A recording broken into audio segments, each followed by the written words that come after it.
So hello everybody. So itong post kong to, may nag-comment. Sabi niya, sir post naman kayo regarding sa loading. So eto, sa loading, sa part ng fancier, pupunta kayo sa club, no?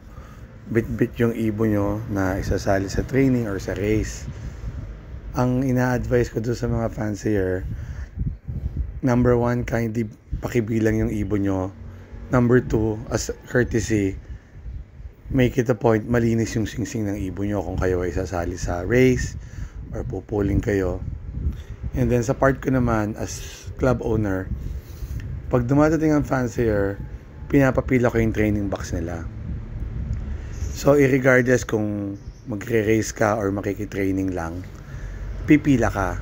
Why? Kasi nag-iisa lang ako para ma-monitor ko yung ibon, no? So, wala dito ng special treatment. Pipila talaga kayo. Kahit sabi mong, sir, na lang ako training lang. Irregardless kung training ka lang, kailangan mong pumila. Para each and everybody na bibigyan natin ng attention. So, yun nga, katulad yan. Kukuhanin ko yung ibon ko. O nga pala, by the way, ako ay coordinator ng isang club, no? So, since coordinator ako, ang nag-i-sticker ng ibon ko, anybody na member ko. O let's say, ito, sample, si Nino Reyes, no? So, siyang andya dyan. Habang andyan dyan ng mga fanciers, nagpapasticker na ako para kita nila na yung ibon ko ay nastikiran at nailagay sa crate.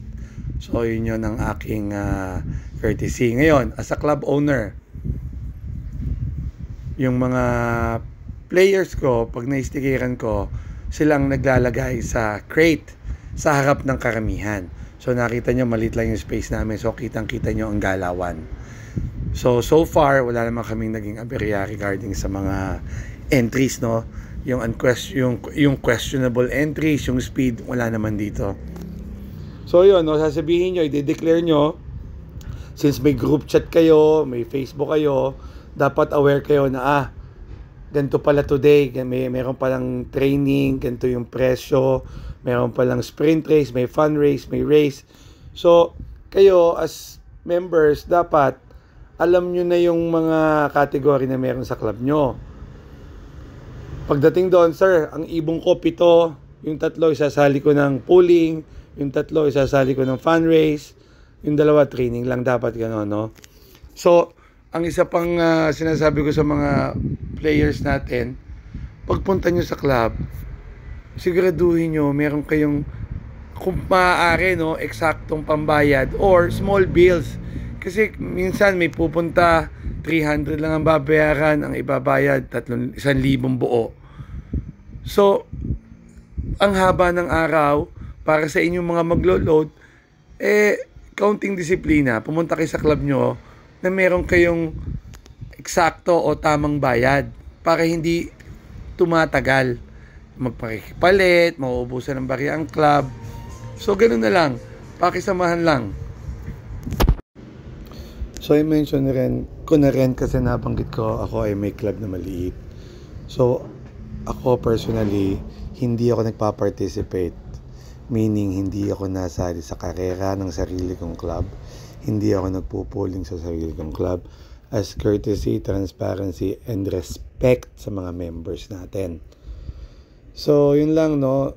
Tayo ngayon ay nasa North Sector. I know yung iba na divert sa South. So, ang lagi kong sinasabi, do everything to win, wag lang mandaya. Kasi at the end of the day, yung iyong panalo, big or small, is enough para ma-appreciate natin. Kasi sa panahon ngayon, napakahirap manalo. That's why may nag-a-attempt mandaya, which is, karma. One of these days, malay nyo, dapuan kayo ng karma. So, enjoy the hobby o sport. Basta race lang ng race. Walang susuko, no? Gumulong tayo sabay-sabay. Ang importante, meron pa rin tayong luxury na makapag-ibon, unlike madami na hindi.